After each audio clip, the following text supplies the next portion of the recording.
And whenever I talked to him about what he owed me, he said, well, we didn't have a contract. It's another week, so that means another episode of the Skid Steer Nation podcast. It is your host, Ryan Deemer. And we have a guest today who's down, he's near the Chattanooga, Tennessee area. He said he could throw a stone and hit Georgia and Alabama at the same time. So that gives you kind of a reference as to where he's sitting at. He's a full-time fireman. He's been doing that for many, many years. Started doing his land management business as a little side hustle, renting some equipment. He is went all in as of last year, and he's probably getting ready to retire, but we'll find out more in this interview coming up. But before we introduce Robert, I want to take just one small second to talk about two quick things. One, if you enjoy the podcast, I just ask that you hit subscribe, whether you're on YouTube or on iTunes, Spotify, wherever you're listening, so that way you get notified of new episodes. I also ask that you share this with anyone else you know in the industry. That's kind of what we would like in return for spending our time and creating this content for you guys, is just some more width of people to hear the podcast. And with that, I also want to tell you a little bit about Skid Steer Nation. As you know, it is an online store for high quality American-made skid steer attachments. We have quite an assortment of collections, from buckets to augers to trenchers to graders to tree pullers, and the list goes on and on. They're all made right here in the United States of America. We have kind of interviewed and vetted all of the manufacturers, their quality control, their material specs. They just build them right. Their customer service, it's all on point. So if you're looking for products that will last and get you through the work and give you a good ROI, head over to skidsteernation.com and take a look at all of our collections. All right, with that out of the way, let's introduce Robert Baty. He's got a company called Baty Land Forest Management, and I'm excited to talk with him. Robert, welcome to the show. Thank you for having me, Ryan. Oh, it's our pleasure. It's our pleasure. And for all those people out there listening right now, we just spent the last 5 minutes trying to figure out how to get microphones and cameras to work. So it is not always a smooth production, but with persistence, we always get to the finish line. Absolutely. So Robert, you're a full-time fireman, and you obviously have a little propension to play in the dirt, and that kind of turned into a side hustle. Walk me through that a little bit. Yeah. So I've done a little bit of this, a little bit of that. I'm coin operated, kind of like everybody else is. And so I've done, the fire department thing.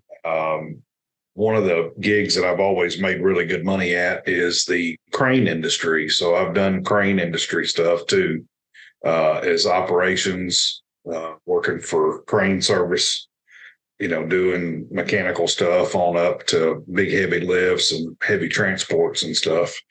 And this has always been kind of a little side gig for me, just kind of doing it on the weekends for friends and people that needed something done.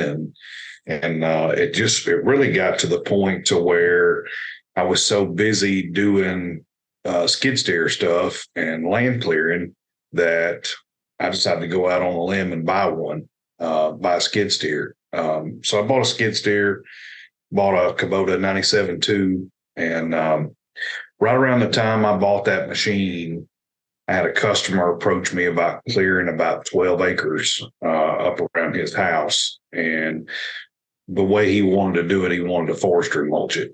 So I ended up really going out on a limb, bought a $40,000 Shearex HM60, and bought a bush hog, bought an extreme duty or severe duty Blue Diamond, and took off with both those pieces of equipment, and waiting on my dealer to get me more equipment. And so we really exclusively just started forestry mulching and bush hogging. Done a little bit of dirt work here and there, but just really the forestry mulching's really been a big thing for us. So especially in that part of the country. Oh yeah. So I've kind of steered my focus toward that direction. We just got through clearing with a little forestry mulching and a little bush hogging here and there, just kind of a mix up. We did 85 acres recently. That was more bush hogging than forestry mulching, but it's still a hefty project. Oh yeah, for sure. So it's mean, customers calling like that, I mean, I'm not going to turn them down for sure. Yeah. No, we find a way to get it done. That's right. That's right. So back to, you said, you're a full-time fireman. You guys have that flexible schedule where you work 24 or 48 and you work 24 off 48, right? Right. Right. So like your weekend isn't always on a Friday, Saturday. It could be a Monday, Tuesday. Right. But it still gives you the ability to go back and like rent a skid steer, do some work and move that way. How many years were you doing that as far as like full-time fireman and then picking some machinery up when you needed it for projects? Probably, I don't know, 5 or 6 years. And then I'm assuming over those 5 or 6 years, did you do much advertising or was it all just word of mouth for friends, family, and then friends of friends?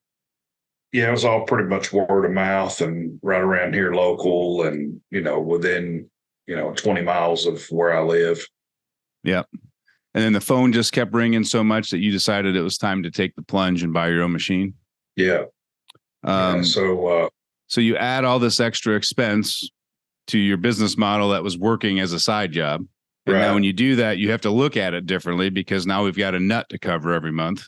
Oh, for sure. Yeah. And then you keep adding more equipment because that's just the way we do it in this industry. Like we're like kids and toys. Like, ooh, I got to have that too. So now you're spending a lot more time on the business. You're treating it more like a business than a side hustle. Is that fair to say? It is. It is. Yeah. I got a guy full-time, works for me full-time. He just retired from the Army recently. So it worked out good for him. He was an equipment guy in the military. So it works out good for him, works out good for me. If I can't be there, he can, and vice versa. So even on the days that you're working at the fire department, your business is still able to generate revenue because of this full-time employee. Yeah. Yeah. The only thing he really needs me for is to move the equipment. I move the equipment with my truck and trailer. He's just not into that kind of stuff. So I move the equipment around as needed, so ideally, if I'm going to be working or be on vacation for a while, ideally we try to find work that's going to keep him busy for 3 or 4 days. Gotcha. And then how much time do you have to spend with him like before the project begins if you're not going to be able to be there so that you guys are on the same page of the customer expectations and the process you're going to do? Usually just when we take the machine out, he'll go with me when I take the machine out and drop it off and I tell him what needs to be done, or he'll go directly meet with the customer and discuss what needs to be done. And it's very, very minimal time. It's definitely a yin and a yang for both of us. I mean, he understands what I'm saying without speaking it, and I do him too. So it works good. Were you lucky enough that kind of kicked off from the beginning, or was there some time invested in to get you guys on the same page? No, I mean, he and I have known each other for a long time. He's a fireman from a neighboring department, and so we have that going on. So it just works. So that's interesting. You say that you've known him for a long time, because I'm an enormous proponent, especially when you meet guys that start a business and they're doing everything themselves and they're getting ready to hire that first employee. My biggest piece of advice to them, and you're falling right into it, is why I'm going to bring it up. Excuse me. The person that's going to help you grow to the next level is already in your circle of friends. It's already in your circle. Like there's no reason to put a job application out and like interview strangers. The first person to help you grow, you already know them. You just got to sit down and figure out who it is. Yep. That's absolutely correct. And I don't care what industry you're in or what business you're in. Like if you're a single operator, if you owned a print shop, trust me, the first guy to help you grow, you already know him. Yep. Absolutely. Yeah. It works out great for he and I both. I mean, of course he's, he comes around here. I mean, he's just like family. He comes around the house here. We do PMs on the machine and do whatever needs to be done around here. My kids have known to grow and love him. And I mean, it's just, like I said, it's just it's a yin and a yang for both of us. That's fantastic. Fantastic. So you bought your skid steer. Did you buy it last year? I did. Yeah. Yeah. I could tell that you're still somewhat new to ownership of it just by the way you described that, like, you called it your mistress, like you're still in love with it. Yeah, it's definitely what I'm spending my money on right now. Oh, I got quite the chuckle out of that. Like, yeah, bought my first Kubota. It's my mistress. I'm excited, head over heels in love with it. And I was like, that's Oh yeah. awesome. Yeah. Yeah. That's Yeah. So fantastic. yeah, it's like I said, it's been good. I mean, I've had to spend a little money from time to time too, but it's been a good machine. Yeah. I mean, maintenance is part of the game, right? So I'm assuming It is. you've got some sort of percentage built into your quote so that you're covering specifically for maintenance. Oh yeah. Yeah. Was knowing your numbers, was that something that came easy to you, or did you struggle with that and have to find some outside help to kind of get that dialed in? Or Uh, I just, joined a bunch of Facebook groups and just kind of laid back and observed and just kind of made my own observations. I mean, there's things that guys will go out and do that we just absolutely refuse to do. We're not going to go out bush hog for $97 an hour. I mean, we're just not going to do it. No, So not at all. yeah, I mean, you can't make it. I mean, those are the guys that buy the machines, put 300 hours on them, and they're turning around trying to sell them, trying to liquidate them to pay their banknote off. We're not in that. Yeah. No, not at all. But like, did you sit down and have you calculated out like your hourly cost of ownership and what your expense is to operate before you make a profit? I have. Yeah. I mean, I considered prospective payment, what my payments would be, and, figured out what our maintenance cost would be. And, if we wanted to do this or do that and kind of advance things or buy more attachments or whatever, we figured all that in. Yeah, that's an area that a lot of guys struggle with. So you're kind of ahead of the curve from a lot of the guys I meet that are in their first year or two of business, like full time. Well, so, I was I was privy to that kind of information, being involved in the crane industry, pricing jobs and pricing rigging jobs and pricing crane work and stuff like that. It's all figured in. It's all same stuff. Yeah. You figure your labor in, your hourly, your transport, how long it's going to take you to get there. And, so it's all pretty much. Yeah. We looked at trying to build some sort of a calculator out to help some guys out with that stuff and then like offering it out to them. And when I was doing my research, I found that Case actually has a great website. So if you're interested in like getting to know your numbers a little bit better and dial that in, just go to your internet browser and Google Case total cost of ownership calculator. But they've got a website. You can actually pick the equipment, pick how long you plan on keeping the equipment. You just put in your interest rate, the cost of the equipment, and then it gets into like your labor, like how much you're going to pay a guy to operate it. And it just starts breaking all that down, your maintenance sections, and it gives you like a total cost per hour that the machine is going to cost you. And it was so good that I was like, why am I going to build something? So now I just give everybody that website address when they're talking about not knowing their numbers. It doesn't have like, hey, here's how much time it takes you to move the machine from A to B, but it's your total cost of ownership of owning that machine. So if you're going to put 800 hours on it before you sell it, if you're going to have it for 2 years, if you're going to do this much maintenance and replace a set of tracks, and if your operator makes $24 an hour, like you can put all of that data in there and it just spits out, hey, your total cost per hour is $97, $48, whatever it is based on all of that. And it was just a really good starting point for people that aren't sure what their numbers are. Right. Yeah. We try to charge. Well, we don't try to charge. We do charge an hour travel each way wherever they're at. Because that's about our coverage areas, maybe an hour and 15 minutes out from where we live. So that covers our travel. We usually charge $250 each way.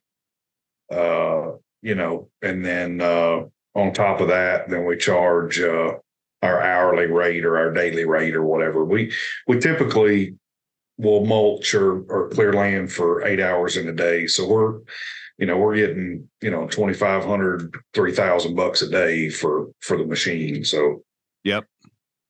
And that system works well for you, the hourly and day rates? It does. We prefer to do the daily rates. We get as much as $3,500 a day down to, just depends on what we're doing, $2,500 a day. Yeah. I feel like this is So, probably one of the largest conversation points between business owners, really, especially in those Facebook groups. But, what do you charge per hour? What do you charge for a day rate? And then the third question, which I think is more important to look at, is should I charge some version of an hourly rate, or should I do project-based pricing? yeah, I mean, you can, of course, everybody can go out and estimate a job. And at the end of the day, you could be on or you could be off of it.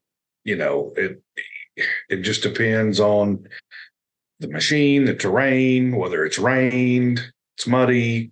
If you're near a ditch line, you've got to take care with that. It's a lot of factors included in that. So, I mean, we've gone out and looked at work. I don't think that we've ever really missed any and took a hit, knock on wood. But we've been pretty close on some. I mean, some I'll say, I say 3 days and we get out there and get it knocked out in 2 or a day and a half or, whatever. So, so we've been pretty close on, jobs that we estimate like that. Yeah. And then some guys do this, some guys don't, but like, do you have like a notebook, or do you have something where you're tracking like time logs based on terrain or material wetness, like if it's rained or stuff like that, so that you can estimate better moving forward as far as timelines? Or is it all in your head?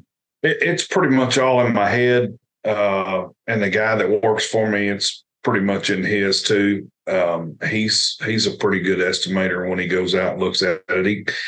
He's in the machine every day, all day long, so he knows what it'll do more than anybody will. Mm-hmm. So, if it's one that I'm a little questionable about, I'll send him out to look at it, or he and I will go together, or, we drop the machine off, then I'll give the customer a more concise estimate on what it's going to take to get it done. And it usually works out pretty good. But like when you do, like if you do a 3-day estimate, is that the total price, even if you have to go 3.5 days, or do you add that extra half day on the backside? I don't know. We'll add that extra half day because that's just an estimate. So we're not going to take a hit. Yeah. And you don't have any complaints from customers about if it expands longer than what you thought it would? No, not typically. We just got through doing some clearing on a property. We estimated 3 days. It took 3.5 to do. Mm-hmm. Guy never questioned it. So it worked out good on that one. Yeah. So since we've been doing this full time, I've had one go south where a guy said, well, we were there for 3 days and charged the guy $8,000. And he said, I just don't think there's $8,000 worth of work been done there. He said, I'll pay you $7,000. So he wrote me a check for $7,000. Of course, the guy's, he's an elderly guy. He's trying to sell the property. And, I thought about it. The more I thought about it, I thought, I can't let that go. So we ended up lawyering up and filed a lien on the guy's property. So I'm, waiting to hear back on it, but, he can pay attorney's fees and pay that other $1,000. But that's the only one. You cashed the $7,000 check though? Yes. Yeah. Which my attorney said was fine. Okay. I was wondering about that. Cause I thought maybe that'd be an all or nothing deal. No, my attorney said that was fine. Now one thing that I did learn from that experience, if I didn't learn anything else, was that I don't care what kind of warm and fuzzy you get with a customer, get a contract signed. Yep. We didn't sign a contract, and on larger projects, I typically try to get at least a quarter up front. I asked the guy, and of course, this guy's like 72, 73 years old, from the era where a handshake really was all you needed. So I asked him about payment, and he said, well, I'll pay you just as soon as you get done. I said, okay, cool. I'm good with that. So I let it go. Here we were, 80 gallons of fuel, 100 gallons of fuel down. And and done with what he wanted. The guy was wishy-washy to begin with. He didn't know what he wanted. He had 22 acres to cut. So we talked him into cutting 2 mulcher widths all the way around his property line, and he wanted a line back up the center. We cut an X back up the other side. So he had an X in the center and a perimeter drive all the way around his property, and cleaned up some other stuff for him, some other down trees and stuff he had on his property. And whenever I talked to him about what he owed me, he said, well, we didn't have a contract. He said, oh, yeah, that's the first thing he said. We didn't have a contract. I said, well, really, state of Tennessee is a verbal contract state. So what we verbally agree upon. He said, well, didn't you tell me $135 an hour? I said, buddy, I wouldn't get out of my bed for $135 an hour. Right. So, it was back and forth. He said, she said, whatever. But at the end of the day, I mean, we'll end up getting our money, or we're not going to release the lien. He can't sell that property. Yeah. It is. And you hear this story, like a similar version of this story from guys every day. Like there's one cut, like they just vary. They vary from their normal. Like either if they have a contract and one guy like this, like, it's a good old fella, I'll take care of him.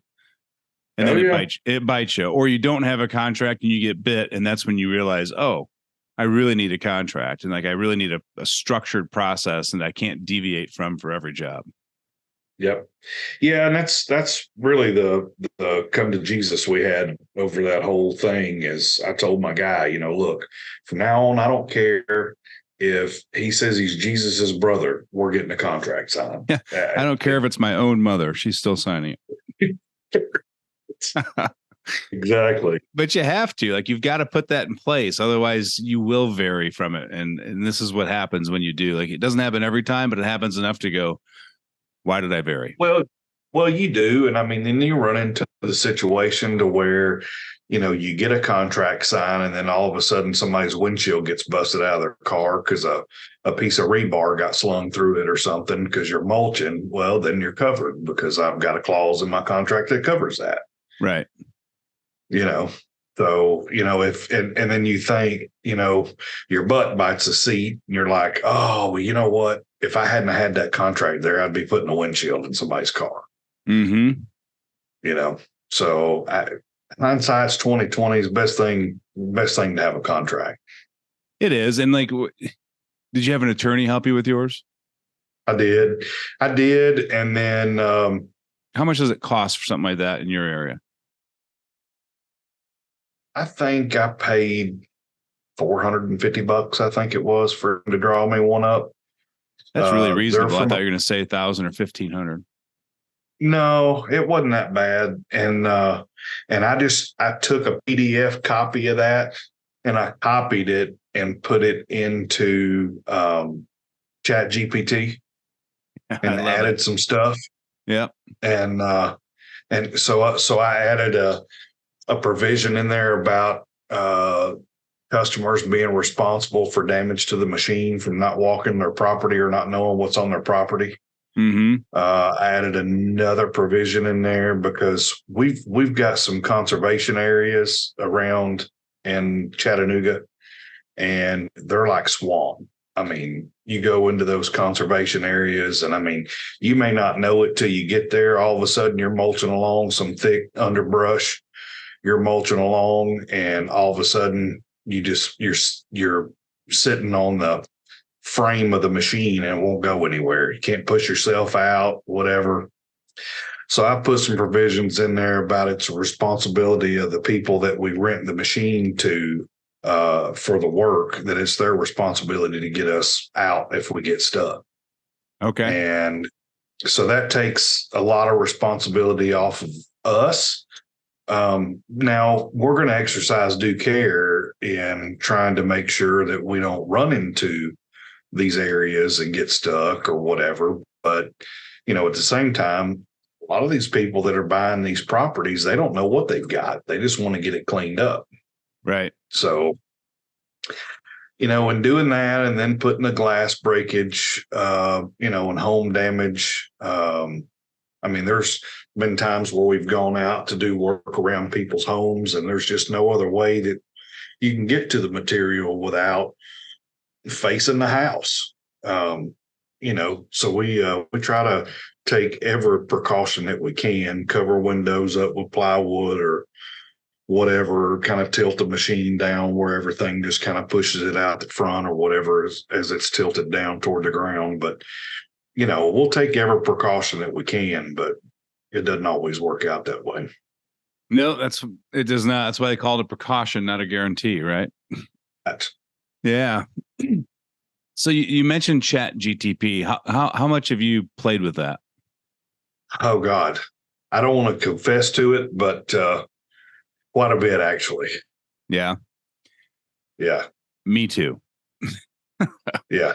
So for anyone that's listening out there that's not familiar with Chat GTP, it is a large language model, artificial intelligence program. You can just Google Chat GTP. It's made by a company called OpenAI, and you can have conversations with this AI and it can search the website. It'll give you direction. I mean, it's endless as to what it can do for you. In fact, it's so endless that you'll stare at it, not knowing what to ask it. Well, what I like about it is the fact that you can take content off the internet about a subject, copy what little bit of content you want off of that, like if it's a Wikipedia definition, take that information, copy it into AI and say, rewrite this, and it will rewrite it, not verbatim, but it will write it. It will say the exact same thing, just totally different. Yeah. It rearranges the sentences and the structure. It is a genius tool for somebody to use. Yeah. So Robert, I'm going to go one step farther than you. I learned that if I write, so I've got like a 3-page document that I wrote up, and the document is only made to be copied and pasted into Chat GTP. So this document is basically single sentences to paragraphs about how I view certain topics or how I respond to certain answers. And what I can do then is I can input that into ChatGTP so that ChatGTP gets a feel for who I am and how I speak. So after I take this, I say, use the information above, and then here's your task. And then I give it whatever task it is. And then it tries to mimic me. Yeah. The keywords that you use whenever you instruct it is the key to making it successful. So there's trigger words in there that, I've got a Bible on that whole deal. So you just take those keywords and rewrite it. And I wrote my whole website with Chat GPT, the whole thing.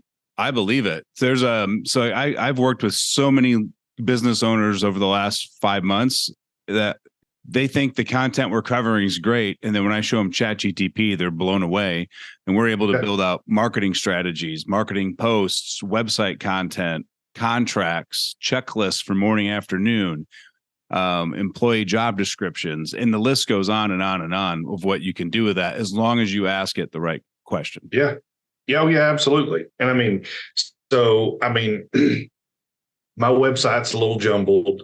I've got a lot of information on there. Probably some of that needs its own page to navigate through, but my whole website, the content, everything, even the About Me page was written by Chat GPT. Every bit of it. And there's actually, you can go farther than that. So if you don't want to even learn how to make your own little website like you did, like you could take the content you get from ChatGPT, Google search AI website builders, and go put that information in there. And there's AI companies out there now that actually build you a website so that you don't have to put the box of words here, the photo there. It'll do all of it for you. Crazy. Yeah, artificial intelligence. I mean, it's funny, hey, here we are. We like to work with our hands. We're outside. We own all this equipment. But at the same point, if we don't incorporate some of this new technology that's coming out, like somebody will. And it's going to put them ahead. As a business owner, you've got to evolve. If you don't, you're going to get left behind. Mm-hmm. Absolutely. And, it's the same way. Like when the equipment started coming out with like the lasers and then the GPS, and the old timers said, no, you got to do that by hand and like with a survey stick, they ended up being left behind, or it's a forgotten art today.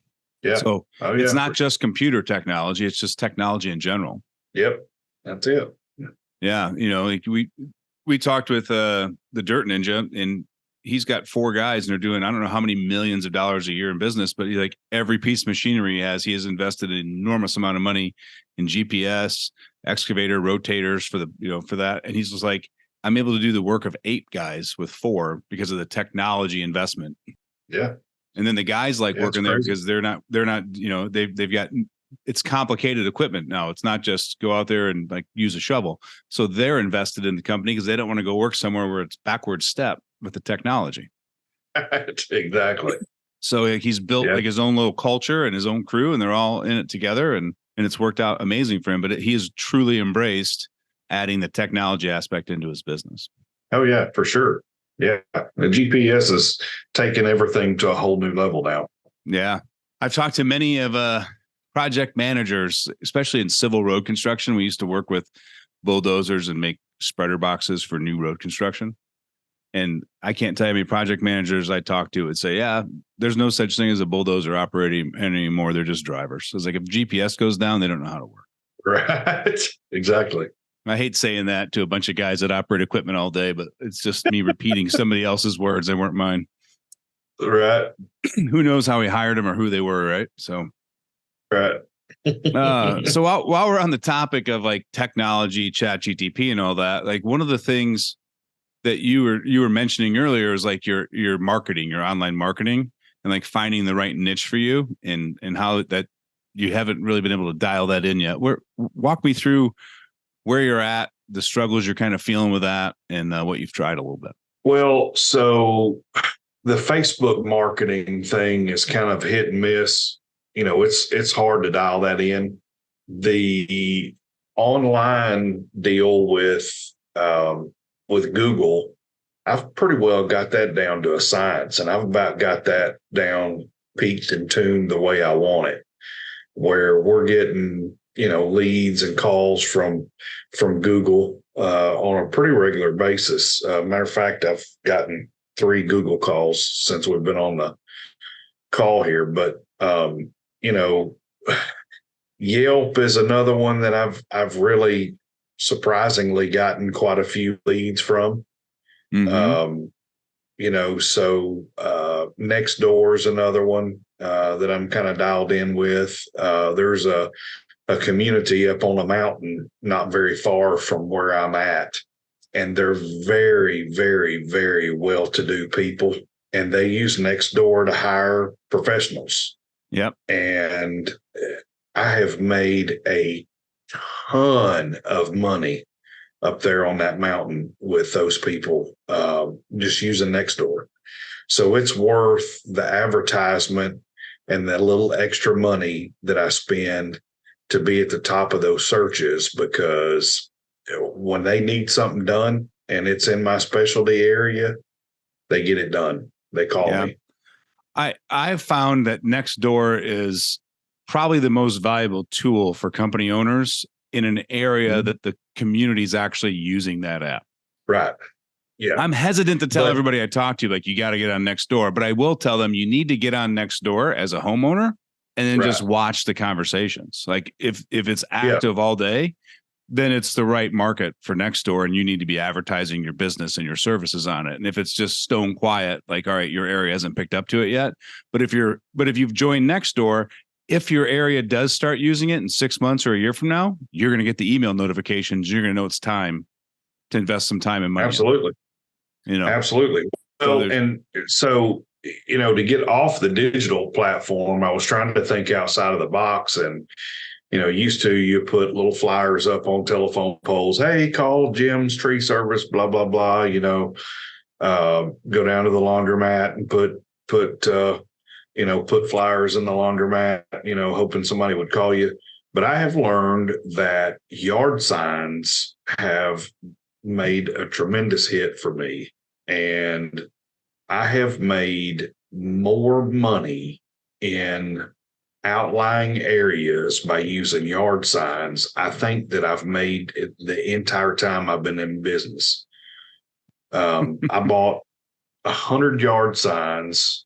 I've probably put 30 out, and it's a steady, almost like a residual income just from yard signs. Yeah.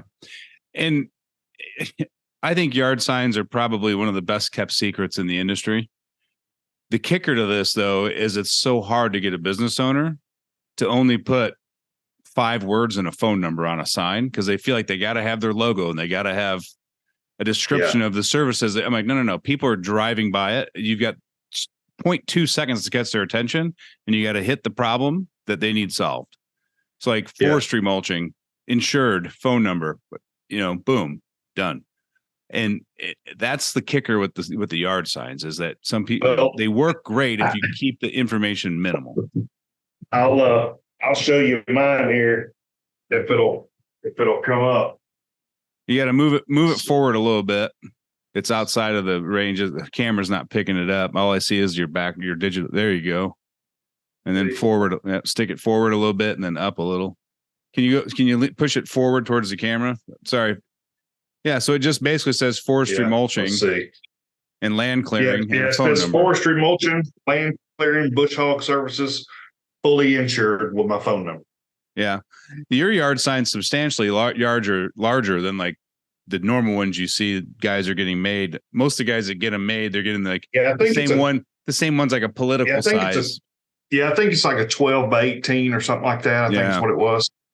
They're amazing. I always tell people, though, like, buy a small batch of 5 or 10 and see if you get any phone calls. And if you don't, go get a different batch of 5 to 10 with a different wording or an emoji, like something on it, because you just haven't, like, it's not the number one thing in marketing is like people will try something once, whether it be Facebook ads or yard signs or something, and they don't get a response. And then they go, oh, Facebook ads suck. I'm like, no, Facebook ads doesn't suck. Your ad sucked. Go make a new one. Right. Same thing with the yard signs. Like if you don't get the response you want from the first yard sign, make a second one. Yeah. So I did the lime green background with the black text. Mm-hmm. And then I also did a different one, a white background with my phone number black on the bottom, forestry mulching, bush hogging, insured.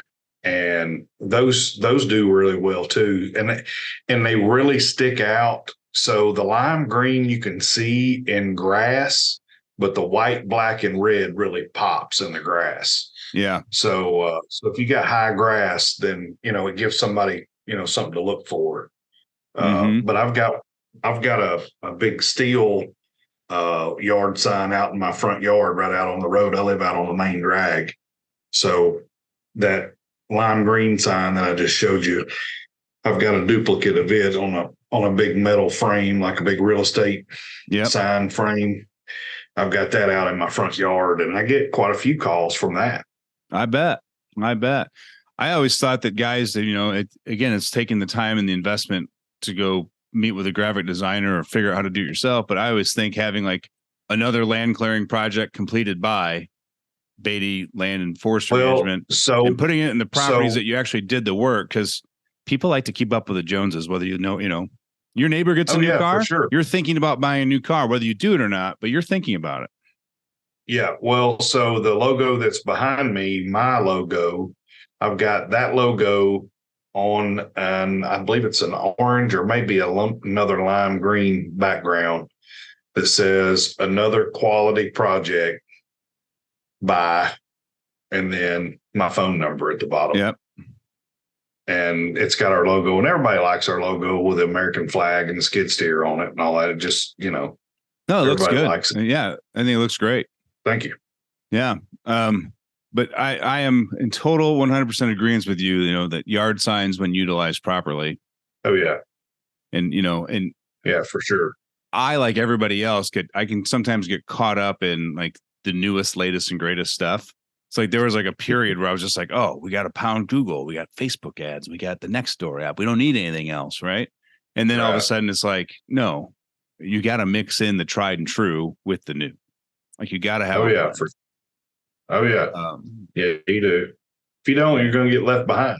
Yeah. But I mean, it's like, even there's a reason you still get direct mail today. Oh yeah. It's still considered the workhorse in the marketing industry. Direct mail is. Yeah. Yeah, as long as you got a mailbox, you're going to get direct mail. Yeah, even though 0.5% of the people are only going to look at your stuff and keep it.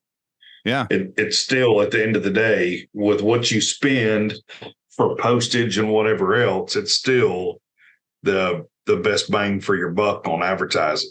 Yeah. And then and just like your business, if you know your numbers, like if you know you're only going to get a 0.1% response, then you just need to, then if that equals one sale, then you do the math and you're like, all right, I need to send out 40,000 direct mailers. And that will make me this much money on average projects. It's I'm a big proponent of like working backwards on the numbers and then focusing on the first number. So I feel like I need to clarify that for the listeners out there, because I even kind of confused myself. But if you need to do 10 projects a month to hit your number that you've got for your goal, how many estimates did you have to do to close 10 deals? Let's be honest. It's not 10 estimates. It's 15, it's 20, it's 30, it's something higher than 10. So then once we know we need, let's just say it's a 2-for-1. So we need 20 estimates to get 10 jobs. Well, how many phone calls or how many site visits or how many conversations did you have to in order to provide 20 estimates? Was it 40? Was it 60? Was it 80? But once you know those numbers, and then you're like, all right, I need to talk to 80 people to get 20 quality opportunities to quote to get 10 really good jobs. We don't have to worry about the money or 10 jobs. You just have to worry about connecting with 80 people a month. Right. Because the rest of it will funnel itself. It has to. We usually close on every job that we give an estimate for, usually, just because there's not anybody around here doing this kind of work. And I'll tell you, and people may think I'm stupid, but I've called a lot of my competitors and I get a lot of business from my competitors. Mm-hmm. I've got competitors that just do bush hogging with a skid steer. I've got competitors that just do bush hogging with a tractor that don't offer forestry mulching. There's tree services out there that don't offer forestry mulching. And I get a overwhelming majority of my business from those competitors. Yeah. And I think you could probably change the word from competitors to your network. Oh, yeah, for sure. Absolutely. Yeah. It's building that network. I'm not going to mention any names, but a guy that's in my network has become a pretty good friend. And he referred me a project the other day. I say the other day, it's probably been about 3 or 4 weeks ago. And come to find out, it is a 658-acre project, needs to be cleared. It is, and like I said, it's more than he can handle because he bush hogs. It's clearing product 3 inches and down, mulching, leaving it lay. As soon as you mulch it, you're done. So I put some numbers to it, and renting the equipment and getting the job done over about a 2-month period worth about $1 million. Wow. Yeah. So, and I'm forever grateful to him. So right now, are you going to hire him as a sub for some of the little things that maybe his equipment can handle so he can get a little piece? I am, because right now, so the company that I'm quoting, it's a job with the military. Mm-hmm. So the company that I'm quoting is quoting the military direct.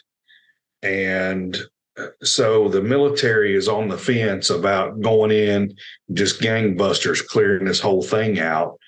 They're worried about growth over the 2-year period because they're surveying this property.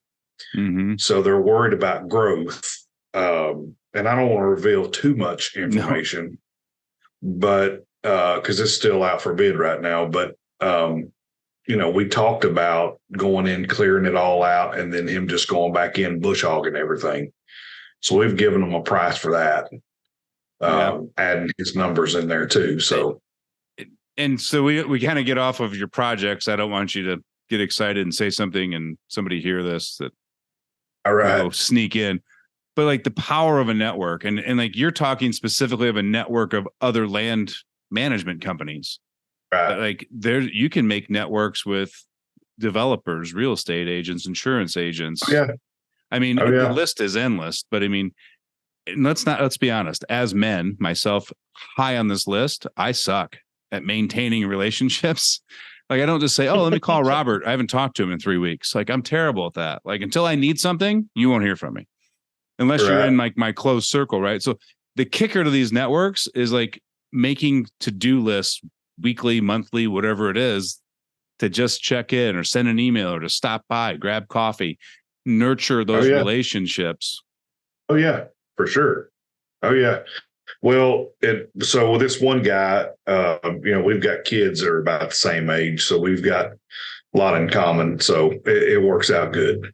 It's just and we know some of the same people. So and don't go in there guns a-blazing selling your services and what you can and can't do as a company, because I've sold more money and equipment over the years talking about fishing and hunting than I ever did about steel and performance.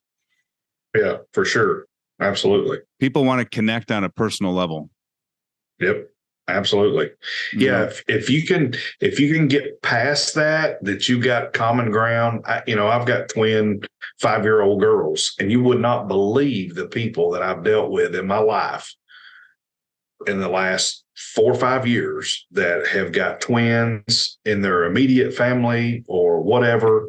And it takes that whole relationship to a new level. Yeah. I'm assuming twins is like buying a red sports car. You didn't realize how many were on the road until you owned one yourself.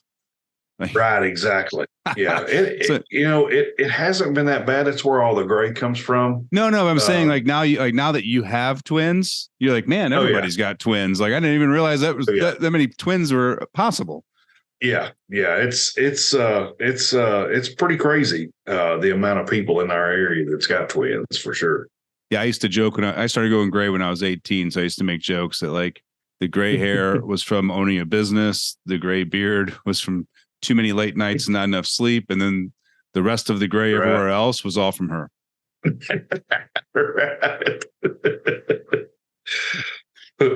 Oh man. I feel like we got a little off track there, but I really enjoyed that. You're good. So tell me what you think. I feel like we're getting closer and closer to 2024. I think everybody in the back of their mind knows that 2024 is a crapshoot, being an election year. I think we've seen too many election years, boom and bust. We usually don't see them stagnant. What are you looking at, or what are you preparing to get ready for next year? Well, I'm hoping and optimistic that things are going to kind of level out eventually. Eventually, I'm hoping beginning of the year. I don't have any intentions on buying any more equipment here, in the next 6 months to eight months or so, or a year or whatever. So I'm going to try to make it work with what I got. I just bought a new trailer the other day. Been having some issues with it. So that's probably the end of my expenditures that I'm going to work on here, like I said, for the next 8 months or so. Mm-hmm. So we're going to hunker down with that and just try to keep it lean and mean and just do what we can. Yeah. I personally feel next year's going to be a good year for this industry. You never watch the economy collapse during an election year, because if you do, the incumbent's not getting reelected. Like you're not reelecting Joe Biden if the economy gets worse than it is today. Like it's a death sentence. So they can't allow it to get worse than that.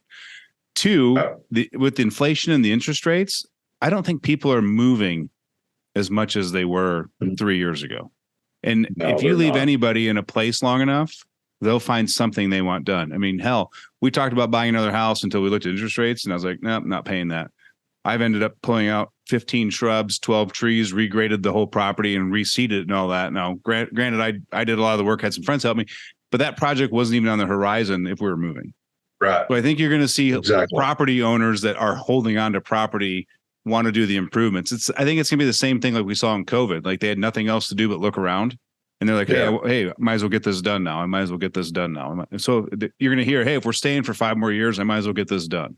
Yeah, exactly. And then especially in the land industry, I mean, there's a lot of agencies, companies, utilities that need right-of-way work or survey work and all that it doesn't matter what the economy is.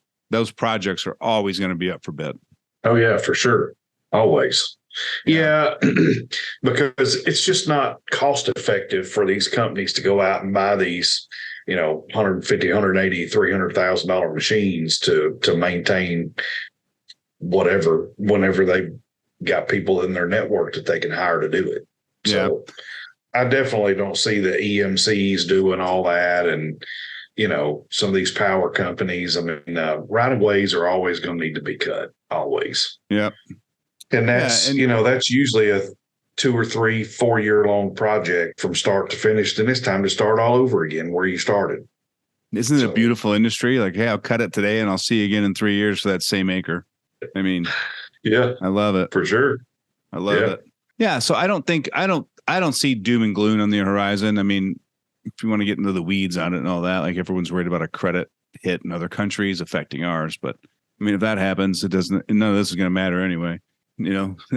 That's when all the guys are busting out their MREs and cans of baked beans, which has never happened. And I don't think it ever will happen there either. That's a whole nother story. We're about to buy a freeze dryer. So that's a whole nother. Yeah. I think preparation's always good, but I mean, you see these guys spend like $1 million on a bunker. Like, oh, the world's ending. We got to get underground. We're nuclear fallout. I'm like, okay, this is next level shit here. Yeah, exactly. Well, I mean, put a 20-foot Connex in the ground, but you don't have to do a damn foot thick concrete bunker. And you don't have to do all that. See, when I hear a crazy guy like that, all I hear is opportunity. Oh, he's going to need a lot of dirt work, concrete work. If I just got to do this and nod my head all day while he talks about the end of the world, but I get a contract to do $100,000 worth of dirt work, I'm in. I'm in. Exactly. Oh, man. Well, Robert, I like to always end the show with one question. If somebody met you and said, hey, I want to get into the dirt service industry. I've either been operating equipment for a long time, or I had some on the farm, or I always wanted to do it. What's the best advice you have for me to get started? I would probably rent first before you buy, just to kind of test the market out. Then that way you don't have that payment over your head. And that's kind of what I did, just to kind of see how things would go. And when it got to the point to where we were so busy, it just made sense to buy. Then that's when we jumped in and bought. Yeah, I think that's great advice. Absolutely. Yeah, great advice. We try to stay away from the dirt work stuff. That don't mean we can't do it. Our primary focus is forestry mulching, bush hogging.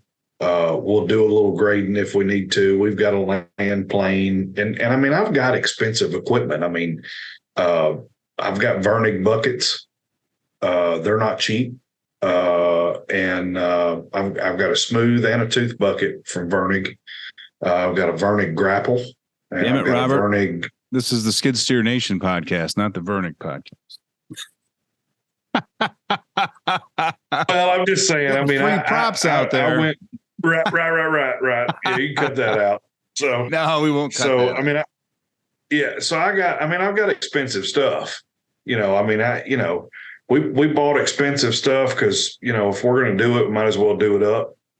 So, I would just pick one discipline and stick with it. Like I said, we try to stay away from dirt work, but if we have to do it, we got stuff to do it with. Mm-hmm. So, and you and I are kindred souls in that department. I mean, just talking to you today and hearing the amount of phone calls and the amount of work you're getting and some of the sizes of contracts, that isn't happening by accident. It's happened because you're laser focused on mulching and brush hogging. Yeah. And when companies, that's all I want to do. Yeah. And when companies stop being a general excavation company and they start focusing on a niche, that's when they take the next leap in business. Yeah. I can't tell you how many guys over the last 5 years that I've tried to pound that into their head, And then it finally kicks in where they actually do it. And 6 months to a year after they niche down and focus on one discipline, they always call me and say, man, I should have listened the first time you told me. Thank you. And he starts talking about numbers, and it's not like 10% growth. It's like 100, 200% growth. Right. By offering less and focusing on giving more to one specific area. Yeah. Well, and so at the end of the day, my wife and I are involved in quite a bit of stuff, charity stuff. So we try to focus our time and some of our money toward that as well. And I've always felt and had the opinion that if you give it away, it'll come back. And it always does. Yeah. It always does. So we've been pretty well blessed. We don't have any complaints. We live a very comfortable life, and our kids are very well taken care of, and we've got money and time to spend elsewhere. So, yeah. Well, that's a blessing. God's blessing on you right there. So, oh, for sure. But I'm a firm believer. You can't do any work without a community, and your community can't survive without people investing back into it, whether it be time, money, knowledge, something. Right. Absolutely. So, well, that's excellent, man. Well, Robert, thank you so much for taking time out of your day and joining us for the podcast today. I truly appreciate it. There's a lot of good information that business owners can take and run and implement in their business today from our conversation. So guys, go back and listen to it a second time if things kind of struck a nerve with you.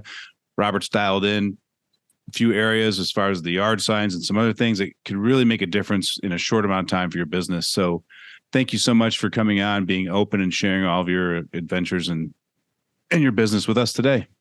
Sounds good. Thanks, Ryan. Yep. So if you guys are enjoying the podcast and you're struggling with your business and looking to grow and you want to cut down that learning curve and scale faster, Skid Steer Nation has also got a program called Groundbreaking Growth. You can learn more about it at groundbreakinggrowth.com. It is a coaching and consulting business where we work with you to help you structure your business, teach you more about marketing, more about sales, building the right culture, employing your values, providing more value to your customers, and overall, a lot of business growth. You guys are great in the machines doing the work. Sometimes you need some help on the backside of that. That's where we kind of fill the gap. Groundbreakinggrowth.com. If you like what you see, schedule a call. Your call will be directly with me, not somebody else. And even if the program isn't what you want to do at the time, I guarantee you that phone call, you will take away something that will make you a better business owner. So head over to groundbreakinggrowth.com.